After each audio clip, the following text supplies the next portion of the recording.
Ang pagiging mahirap, pangit, at walang pera, yan ang totoong red flags ng lalaki. Bakit ko nasabi yan? Tara, pag-usapan natin.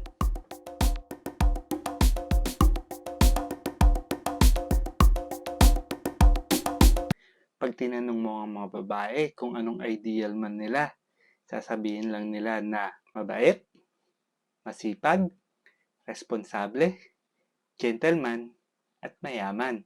Yan lang yung maririnig mo sa kanila.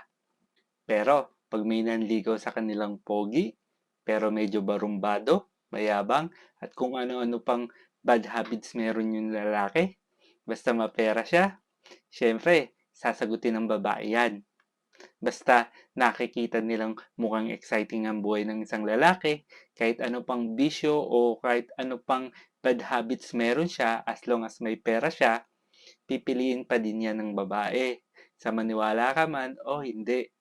Karaniwan na yung pag-uugali ng tao at pag-iisip na makikita natin sa lipunan natin at saka mga politiko. Pero hindi ko na i-detalye yung tungkol doon kasi masyado nang magulo at madugong usapan yan. Stick na lang tayo sa red flags ng mga lalaki at yung pera. Parang ang childish, di ba? Parang hindi totoo na pera o yaman lang talaga ang basihan ng pagiging attractive ng lalaki sa babae. Kasi ang mga lalaki talaga natural na provider. At ang mga babae naman, sila yung natural na homemaker at dahil sila mismo yung nagkakaanak at nag-aalaga dito. Basically, kailangan talaga ng babae ang good provider na lalaki na makapagbibigay sa kanila ng food, bahay at kung ano-ano pang pangangailangan nila para mabuhay ng masaya at komportable. So, kung mahirap ka na lalaki, walang sapat na kakayahan para kumita ng pera, tapos kahit nagwapo o pangit ka, pero mabait ka naman, gentleman, responsable, mapagmahal, sa tingin mo, sapat na ba yan para magustuhan ka ng babae at para piliin ka niya? Sapat din ba na sabihin mo sa babae na balang araw makakaraos din tayo, konting tiyaga at makakaahon din tayo sa hirap? Siyempre, ang babaeng naniniwala at mapapasagot mo dyan, yung mga babaeng low value din na kagaya mo. Pero, kung gwapo ka, pero mahirap, malamang wala ka ding choice, kakapit ka din sa patalim, gaya ng mga beke o baka sugar mama pa. So, kung magre-research ka sa internet at YouTube ng tungkol sa red flags ng mga lalaki, gaya ng mga babaero, controlling, gaslighting, mabisyo, hindi consistent, at kung ano-ano pang negatives ang mababasa mo na sasabihin ng kung sino-sino mang content creator o yung kung ano man yung published article na tungkol sa red flags ng mga lalaki. Alam mo bang mababaliwala lahat ng negatibong red flags kung ang lalaki ay may frame o haligi ng isang lalaki? Kasi ang lalaking mayaman, gwapo, successful at interesting ang buhay ay siguradong magugustuhan. Tiyak na makakakuha yan ng mga babaeng magaganda at sexy na pwedeng makarelasyon o maging asawa pa nila. Kasi pagdating sa relationship at attraction ng babae at lalaki, sobrang magkaiba sila. Ang lalaki kasi ang success object at ang babae naman siya yung beauty and sex object. I'm not degrading any woman. Hindi ko din sinasabi na mas mababa sila kaysa sa lalaki kasi sobrang magkaiba ang babae at lalaki sa pakikipagrelasyon at sa paghahanap ng kanilang magiging kasama sa buhay. What I am trying to point is, ang mga lalaki, kahit ano pa ang ugali nila, barumbado man o babaero pa sila, basta capable sila na makapag-provide ng komportabling buhay sa babae, pipiliin at pipiliin sila nito. Kahit ano pang sama ng ugali nila, may papatol at papatol pa rin mga magaganda at sexing babae dyan. Isipin mo na lang, bakit ang mga successful na negosyanteng lalaki palaging may binabahay na kabit secretly? Bakit yung kabit nila kahit na alam na may asawa na yung lalaki, pinapatulan pa rin nila? Kung napanood mo nga yung K-drama na World of Married, di ba? Yung lalaki doon na asawa ng doktor, negosyante yon. Meron siyang kabit na maganda. tapos high value pa na babae. O kahit dun sa palabas ni Bea and John Lloyd na The Mistress ata yun, yung tatay ni John Lloyd dun, yun yung businessman yata na may-ari ng kumpanya. At si Bea, siya naman dun yung magandang assistant ng master tailor na binabae secretly nung negosyanteng lalaki. Nangyayari yan sa totoong buhay, okay? Hindi lang sa pelikula. Moving on that part. So, bilang isang maganda at sexy babae na fertile, kukuha ka ba ng lalaking hindi ka kayang buhayin, pati yung magiging anak mo? Hahayaan mo bang danasin din ng mga anak mo yung mga paghihirap na dinanas mo nung bata ka? Kasi hindi naman lahat ng babae pinanganak na may magandang pamilya at mayaman.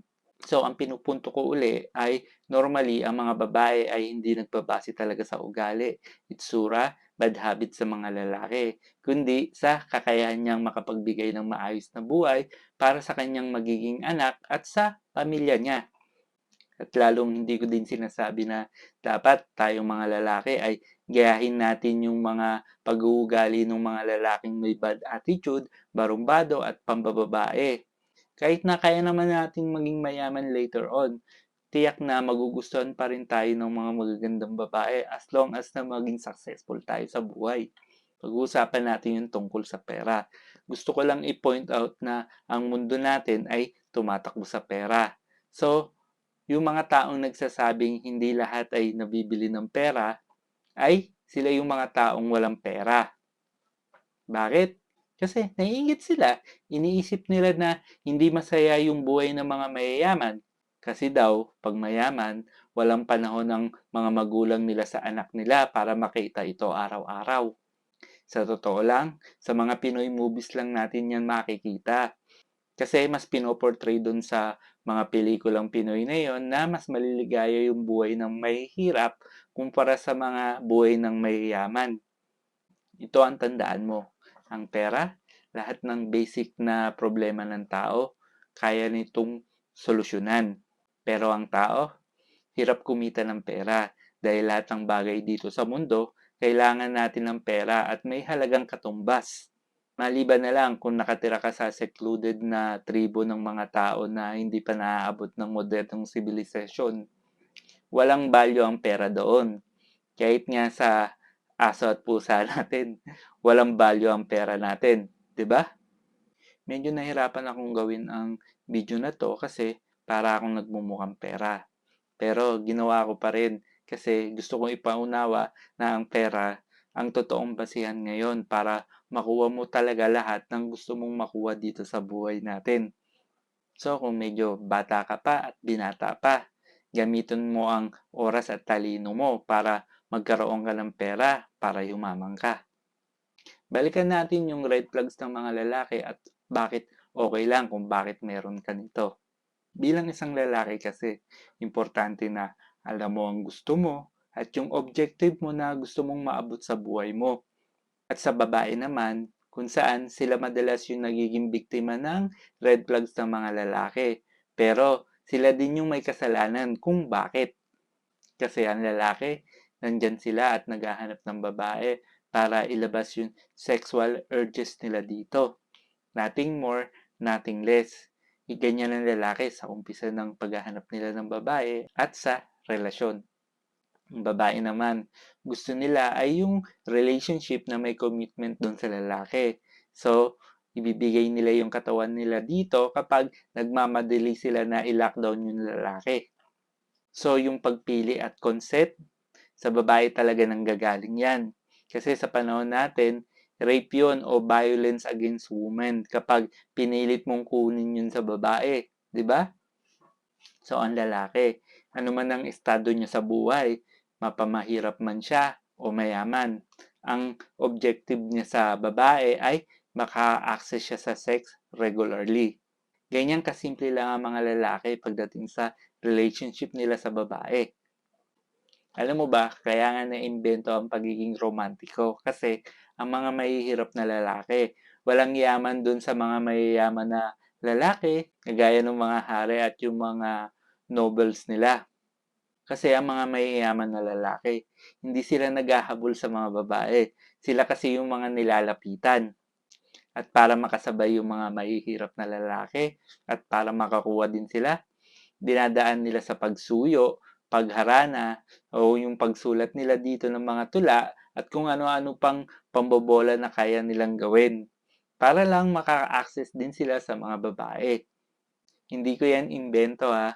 Mahirap na lalaki lang talaga yung nanliligaw sa babae. Kasi nga, yun lang yung paraan nila para makasabay sa mga mayayamang lalaki. Generally, kahit sa modernong mundo natin, ganyan pa din.